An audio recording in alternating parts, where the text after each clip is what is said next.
આ ઉલટફેરના કારણે મોટી અસર ખેતી પર પણ થઈ રહી છે। જી હા, ઋતુચક્રમાં પરિવર્તનથી ખેતરમાં ઊભા પાકોને પણ અસર પહોંચી રહી છે।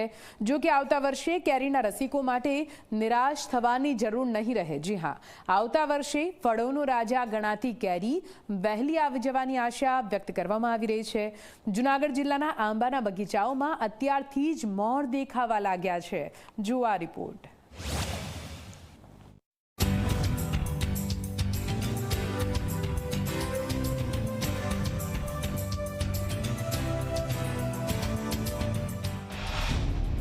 કેરીના રસિકો માટે આનંદના સમાચાર। આવતા વર્ષે કેરીની થશે પુષ્કળ આવક। આંબાના બગીચામાં આવ્યા ધરખમ મોર। જૂનાગઢ જિલ્લો એ કેસર કેરી માટે ખૂબ જ પ્રખ્યાત છે, ત્યારે ગીર પંથકમાં હજારોની સંખ્યામાં આંબાઓ આવેલા છે।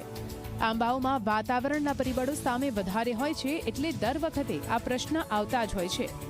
આ વર્ષે ચોમાસા દરમિયાન ધોધમાર વરસાદ થયો હતો, જેના કારણે આંબાના બગીચામાં પણ ખૂબ જ સારા વરસાદને કારણે પૂરતું પાણી મળી રહ્યું છે।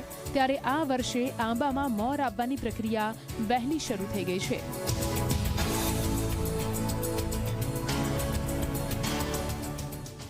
કેરીની સ્વાદપ્રિય જનતા માટે એક સારા સમાચાર છે। જે કેરીની આંબાની અંદર જે મોર છે તે 2 મહિના વહેલા આવી ચૂક્યા છે। ભારે મોરની આવક છે તે જોવાઈ રહી છે। હું આપને જે દ્રશ્ય બતાવું છું, જે કેરીના આંબાનો છે તેમાં ફ્લાવરિંગ આવી ચૂક્યું છે। જો વાત કરીએ તો ગત વર્ષ કરતા આ વખતે 2 મહિના પહેલા જે કેરીના મોર છે તે આવી ચૂક્યા છે। ખેડૂતો દ્વારા પણ જણાવવામાં આવ્યું છે કે આ મોર આવી જતા આ વખતે જે કેરીની આવક છે તે 30 થી 35% જેટલો વધારો થઈ શકે છે। અને આ પાકને લઈ અને જો કોઈ પણ માવઠું ન થાય તો આ સ્વાદપ્રિય જનતાને કેરીનો મબલક પ્રમાણમાં લાવો મળી શકે છે। આંબાના બગીચા ધરાવતા ઘણા વિસ્તારોમાં આંબામાં મોર આવવાની પ્રક્રિયા શરૂ થઈ ચૂકી છે અને હાલની વાતાવરણની પરિસ્થિતિ આપવા માટે ખૂબ જ લાભદાયક છે। જો આ જ પરિસ્થિતિ રહેશે તો આગામી સમયમાં ફળના બંધારણની પ્રક્રિયા પણ ખૂબ જ સારી રહેશે।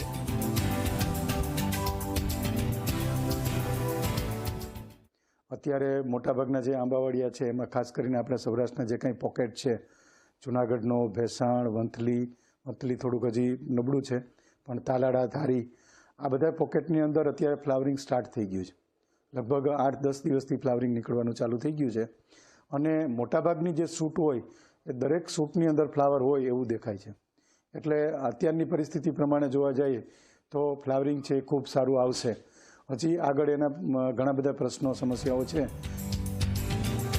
બીજી તરફ જૂનાગઢ જિલ્લાના મેંદરડા, ભેસાણ અને સાસણ, તલાડા સહિતના આંબાના બગીચાઓમાં ખૂબ જ સારી રીતે મોર આવી ગયા છે। આ વર્ષે બગીચા ધારકોનું કહેવું છે કે દર વર્ષે માત્ર એક જ ડાળીમાં મોર હોય છે, પરંતુ આ વખતે પ્રથમ વખત એવું બન્યું છે કે એક જ ડાળીમાં 5 મોર આવ્યા છે અને ઘટાદાર મોર આવી જતા તેનું બંધારણ પણ થવાનું શરૂ થઈ ચૂક્યું છે।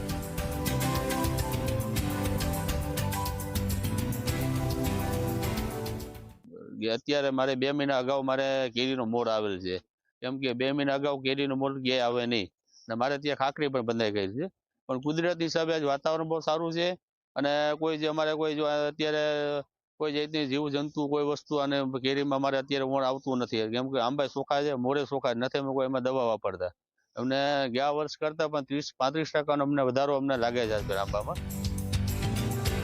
ઘણા આંબાઓમાં ખાખડી એટલે કે નાની કેરી આવી ચૂકી છે અને તેનું બંધારણ જો વાતાવરણ આવું જ રહ્યું તો ખૂબ જ સારું રહેશે। તેનું ઉત્પાદન પણ ગત વર્ષ કરતાં 30 થી 35% જેટલું વધારે સારું રહે તેવી આશા છે। આમ આ વર્ષે કેરીનો પાક ખૂબ જ સારો રહેશે અને ખેડૂતોને તેનો લાભ મળશે, સારું વળતર મળી રહે તેવી સંભાવનાઓ હાલ તો દેખાઈ રહી છે। અશોક બારોટ, ઝી મીડિયા, જૂનાગઢ।